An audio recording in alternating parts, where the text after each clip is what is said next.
Hey everybody, welcome to day 12. We've already started laughing. It is what it is. We are very excited to have you guys here. We're happy that you're watching our videos and helping us grow our channel and letting us just be fun with Beer you. 12. Beer 12. Let's do this. Yeah. All right. Tom learned things today too. I learned stuff. He learned stuff. I read words. Yeah. Oh, by the way, we're starting. Yeah. Somebody's not going to make a party foul today though and drink his phone Yeah, I know. ahead of time. No. So, Nice. That's very classy. classy. This is like Wow. elegant can. Wow. This is for the rich people.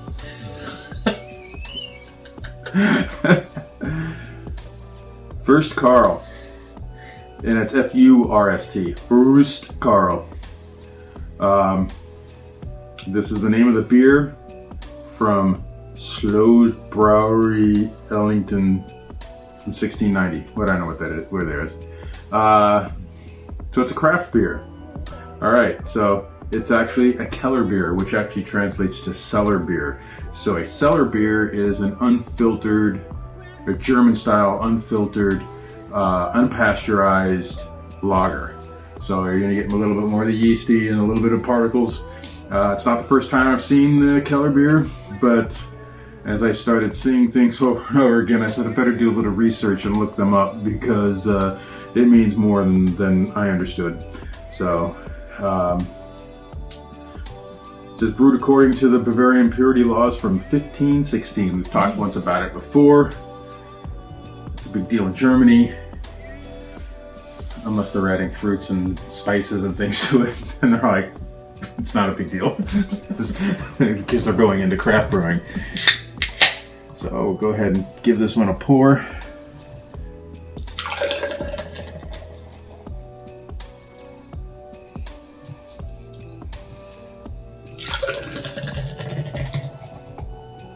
Yeah, definitely unfiltered. Yeah, it's definitely hazy. Yeah. Give you a little bit more beer tonight. Oh. We are going a little earlier. Yeah, we're doing this early tonight, so it's nice. Yeah. So this is a 15 IBUs. There's a lot of body in the head. Look how cloudy that is. Wow. So it's just as cloudy as the other one that had the weird brown yeast things at the bottom. Oh, yeah. I don't know, was that a Keller beer as well? I don't think it was. That was 2 days ago, right? I think so. Oh, this smells really yummy. Yeah, it does. So let's go. So that if today is the 12th, that would have been the 10th? Yeah. I like how we have to look on the box and be like, where's the numbering system on the box? Because it's not. 10 is not where we think 10 should be. Right. Was this the one? Was Yeah. the Bach? Uh-huh. The goat? The goat, yeah. Yeah, no, that does not say Keller beer Oh, on it. okay. I did see it once before within some of these. You gotta take that door off for that one. Not that guy. That wasn't Curtis. Actually, I like leaving the doors on now. Okay. I started leaving them on like on 8 and things like Okay. that. I didn't know that. Yeah. No, that's the one I see. Yeah, I don't think I've seen color on any. We just saw it on one of these. I thought I did. Oh.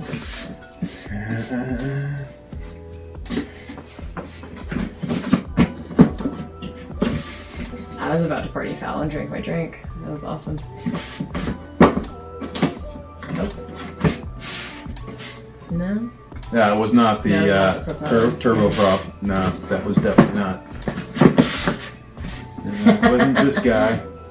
Not the bamboo day or whatever it was. Hear that one?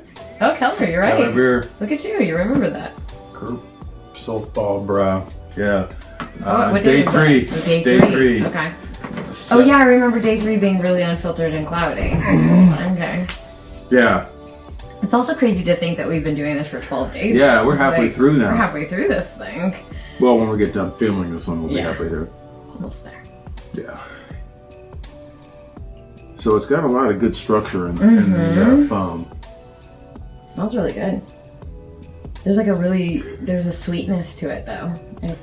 So it's interesting, when I was home brewing, I actually went and did a few beer tours, brewery tours.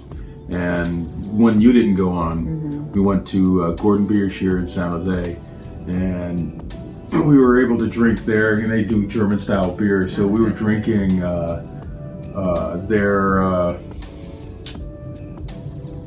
it wasn't a Pilsner, it was definitely a lager. There was a Czech style lager, I think, or something like that. We were drinking it right out of the fermenter. It was freaking awesome. So it was unfiltered and stuff like that, and you're standing underneath the fermentation tank, which was 4 stories up, and we're at the bottom of it with all the tubing and everything, and they put a tap right into it, so we could just walk up, pour our beer. And the guy was loving the tour because everyone that was supposed to show up didn't show up, and it was just me and my brew buddy, so we knew about the brew making process, so we got like a special tour that was not normal, and the conversation was a little bit different, but whenever we ran out of beer, we'd walk back over and fill it back up. And so it was like, we started at 10 o'clock in the morning, got out of there like at around 12:30, and you were like leaving with a buzz, and you're like, man, we've been drinking beer for last 2.5 hours. But they took us over to their filtration system, and they had used they had a filter that was with the diatomaceous earth. That stuff would make your beer so crystal clear. It was like, I was looking at that going, man, how do we incorporate that into our garage? Because it was not I remember the conversations about diatomaceous earth. And it was just like, how do we do that? Because there wasn't a small version of it. I mean, all we were doing was letting everything settle in the fermentation tank, and then we were just draining the beer to that point. And then throwing the muck out. I forgot what that was called, the name for it, but it's been 5 years, 6 years since I was brewing, 7 years since I was brewing. I forgot all the terminology.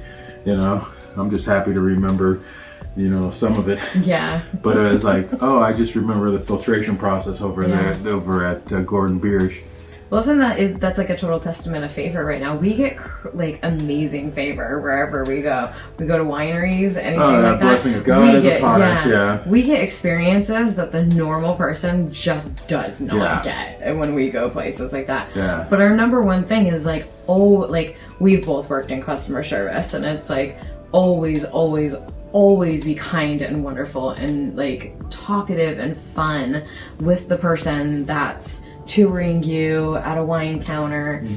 I mean, you were that for your people, when you worked in the wine industry, and you just that person's trying to give you customer service, but like that person's trying to have a good day too. So like they want fun people that are going to talk to them and be engaging. And or remember the time we went to the bar in Santana Row? Oh yeah, that was when we did the whiskey tasting there? We just sat down at the bar. It was at Straits. It was at Straits. It was early in the evening. So, they were kind of setting up, but already settled down and ready for the night, but nobody was still there. So we just walked in, and, I was going to order a whiskey. I don't know what you got. You get some sort of mixed drink or something like that. Your go-to is usually like a Cosmo. Actually, I judge places by their Cosmo. So Caesar salads and Cosmos are like my thing that I test out. So I just sat down there and I just said to the guy, I said, I want whiskey. And I said, but I want something that you recommend. So I said, I've tried these. I want something new, and just starts up a conversation with him about whiskey. And by the end, he gave me 4 or 5 different whiskey shots to try. And they weren't just tasters like tasters, they were like full on like on the rocks, like here, try this. In the end, I think he only charged us for 2 drinks or something crazy like that, even though I had like 4 and she had a couple extra. And I tipped the guy $20, like on top of paying for whatever. It's just like, man, he gave us more than $20 Oh for yeah, the for drinks. sure. Yeah. So it's just like, yeah, Yeah. I'll pay my drink and give you an extra $20 or something like that. Mm-hmm. But it was a great time. Oh yeah, we had a fun time talking with him. Yeah. Yeah. No, and then the time on 4th of July. Yeah. We went to, that was a great story. Yeah. So Napa, some of the vineyards closed down on the 4th of July. Some of them stay open, so it's hit or miss. So we're driving up Highway 29 trying to figure out where we're going to go. So we call Maryville, and we're not even drinking beer. Oh, Cheers. Yeah. Cheers. Oh, by the way, let's get back to the beer. Oh, yeah. So I'm getting citrus. I'm getting like citrusy notes. Yeah. Like floral citrusy. So it's not like Yeah. straight lemon, but like citrus rind. There's just something super sweet in it too. Right. It's sweet. Did we cheers already? No, we haven't. We're not. Oh, cheers. Now you can drink. Okay. Now, some of the tasting notes on this says cardamom, but I'm not getting that spice. Oh, I like that.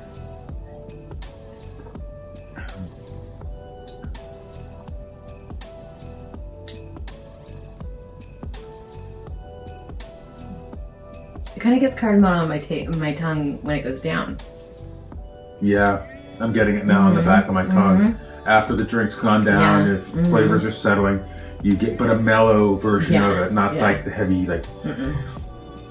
I'm not a fan of cardamom. Cardamom. You know what this reminded? We do use it in some of the things when we cook. Yeah, but I usually reduce it down Yeah. just to get a little add dimension to it, but not. I'm not looking for the flavor. Yeah. You know what this reminded me of? Pog. Yeah.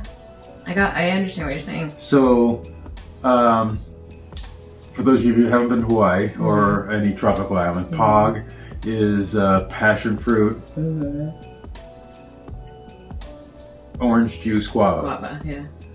Not a big fan of it, but it's just like you have it When you're every there, once- it's a novelty. Yeah. They served it on the plane as an alternative to orange juice, so we were like, yeah, let's do it. Let's get in the Hawaiian spirit, you know. If you're gonna give me free Pog, I'd rather have a free Mai Tai, but hey. Yeah. But you know, it's great with breakfast or whatever. But it's kind of like drinking Pog, not necessarily the heavy fruitiness, but the way it just kind of rolls and subtles. Yeah, this is a very subtle beer.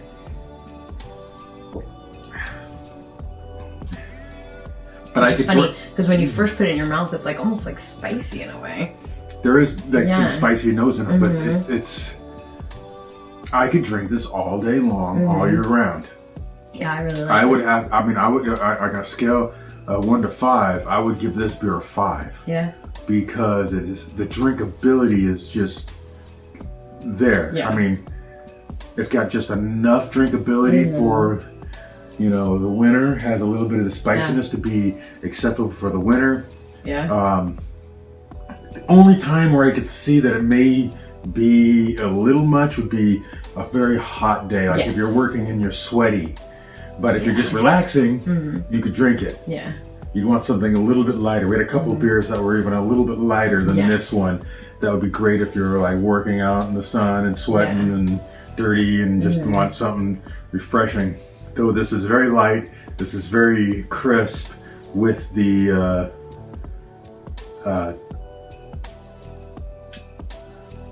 little bit of spiciness. Yeah. I like it a lot. So we're driving north driving north on 29, 4th of July. We're calling to make sure if anyone's going to be there at Maryville Vineyard. So Deborah got the phone on speaker. She's calling. I'm driving. And she goes, the phone answers. And you get a hello. And Deborah's very nice, sweet voice goes, hi, we're just calling to see if you're open today. And we get this long sigh that goes, yes. So I just started laughing hysterically. I just thought that was just the funniest experience to have when calling a company. Yeah. So we said, well, we're on our way. We want to do a tasting, and we want to do our tasting with you. And then the guy says, okay, I'm the manager, which makes it even greater that he's the freaking tasting room manager. And he says, we'll be there in 5 minutes. This guy. And it was a Scott? It's Scott. It was Scott. Mm-hmm. So we got in there probably around 10:30 when they opened. We were the first ones there. And we stayed there for 2.5 hours. Oh, more than that. Yeah. We were there for close to like 3+ hours. Yeah. Okay, so that was like 1 o'clock or so when we left. Yeah. So yeah, we're pushing 3 hours.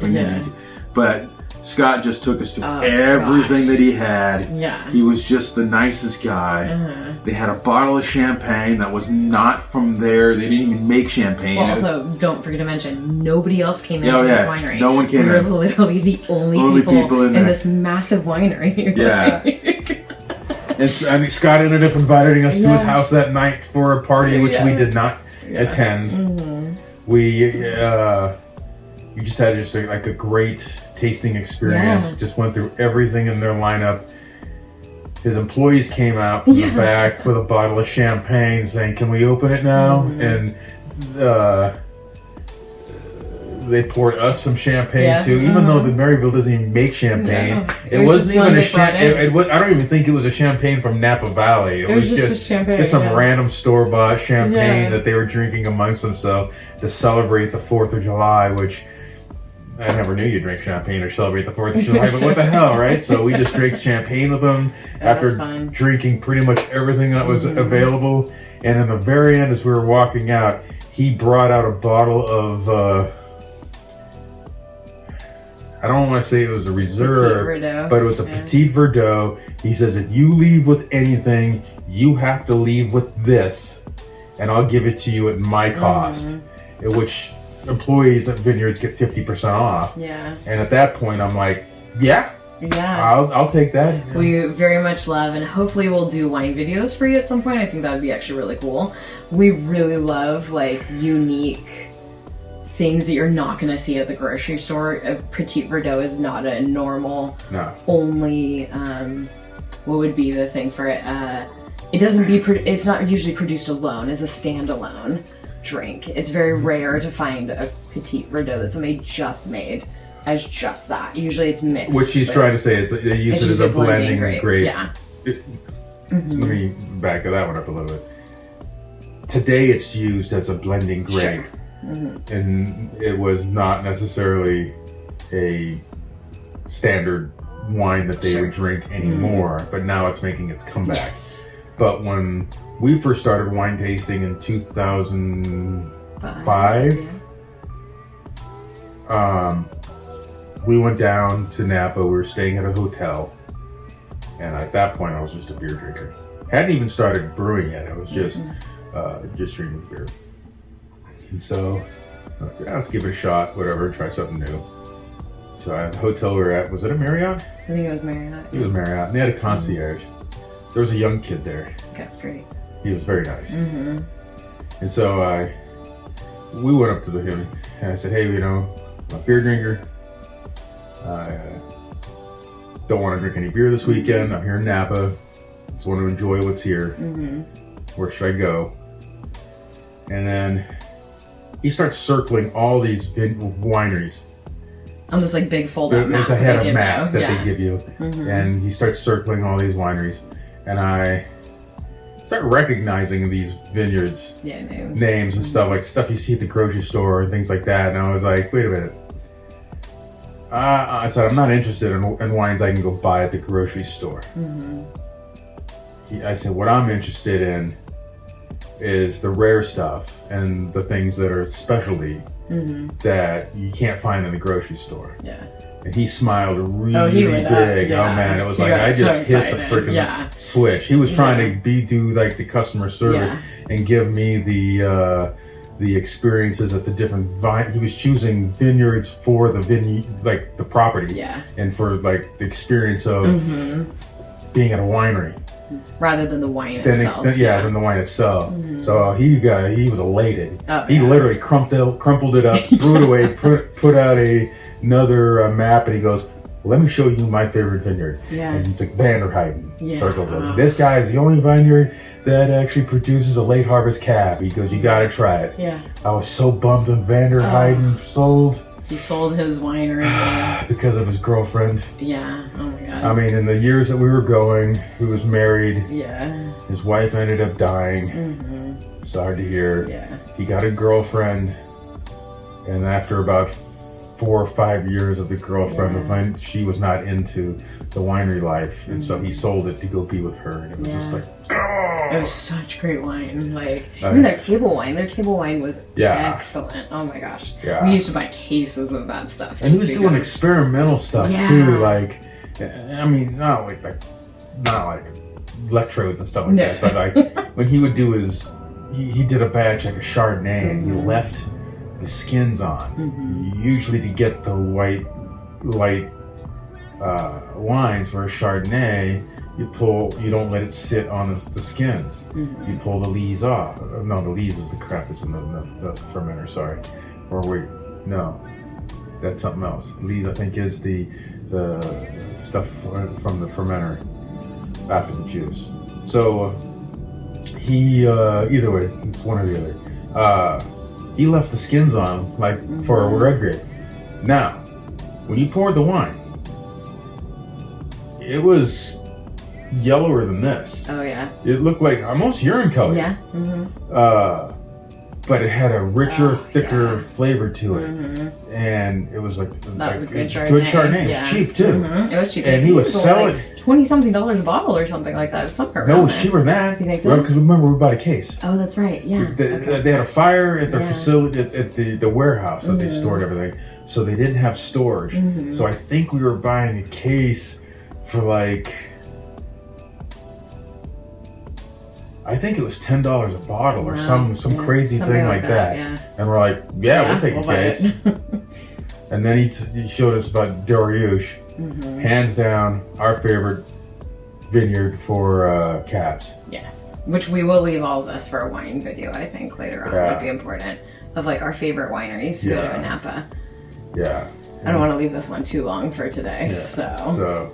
Anyways, he showed us like all the little nifty places to go to, which started our. I mean, I think he did Frank Family as well, which I don't think we really go to Frank Families anymore. No, but they just redid their facilities, so it'd be really cool. Third time? I just saw it on Instagram. It's like gorgeous. It's so like it's like it? Gorgeous. But they went more into the experience now. So you're paying for. I wouldn't be surprised with $50 a tasting. Oh, probably. Yeah. And people get pissed off. Why is the tastings not free? Because you get a bunch of people that drive up with limos, the woo girls, and the woo girls, and they go for free drinks. So it's like now the whole experience. Now you're getting a wine tasting experience that you gotta pay for. A lot more places are doing sit down as well, with charcuterie, with cheese. Like they're doing the full thing now. Right. And we're having like events going on where you're going to their event, you're hearing music, you're tasting the wine. So I think a large majority of what I'm seeing right now on Instagram is people are truly making it this experiential time to come out to the vineyard, not just a vineyard hop during the day, but you're having this experience that's going to keep you at their vineyard for a while, type of thing. So. Which I prefer. I'd rather be at the bar with the person pouring the wine, having the conversation, getting the extra pours, but also having a quality conversation, being entertaining to them as well as being entertained, having the two-way conversation where we can talk about, filtered versus unfiltered and things like that. And last story,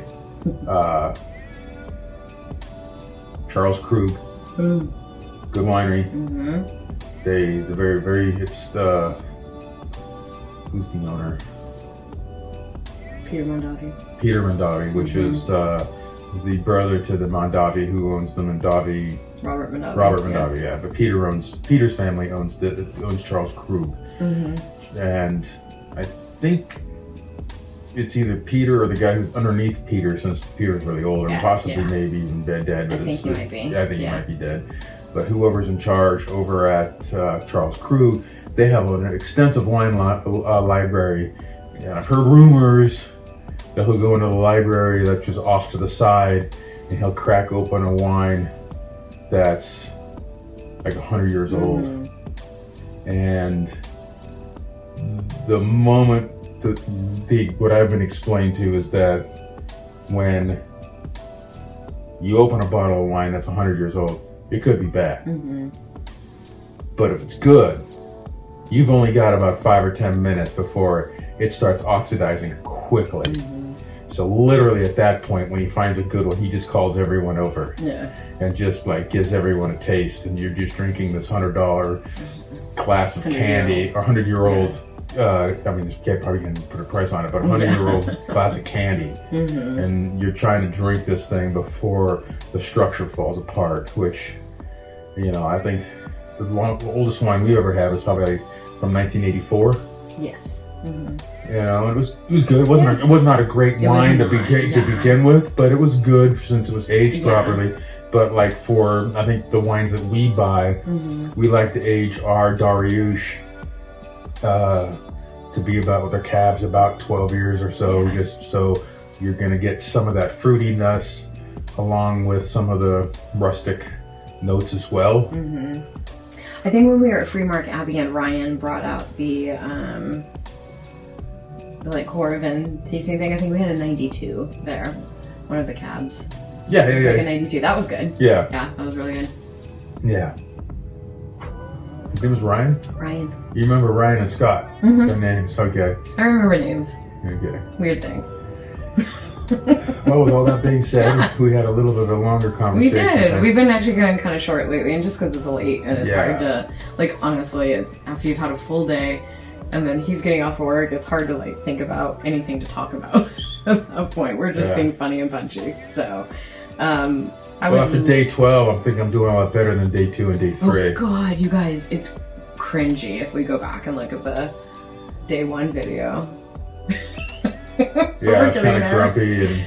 You was. Don't worry about it. You got to see the whole library of the 12 days to make an opinion. Watch the playlist. Well, you guys have a great evening. We're going to continue enjoying our little sips left of beer. I finished more of mine than yours. I have more to start with, so don't get too cocky. So yeah, that is it. We hope you have a fabulous evening. I will get this uploaded quickly tonight so you can watch it, and we will see you guys tomorrow for day 13. Thank you for sticking around and being here halfway through the Brewers Advent calendar. Yeah, we're done. Halfway through. Yes. We've got 12 more days. Cheers, guys. God bless. Bye. Bye.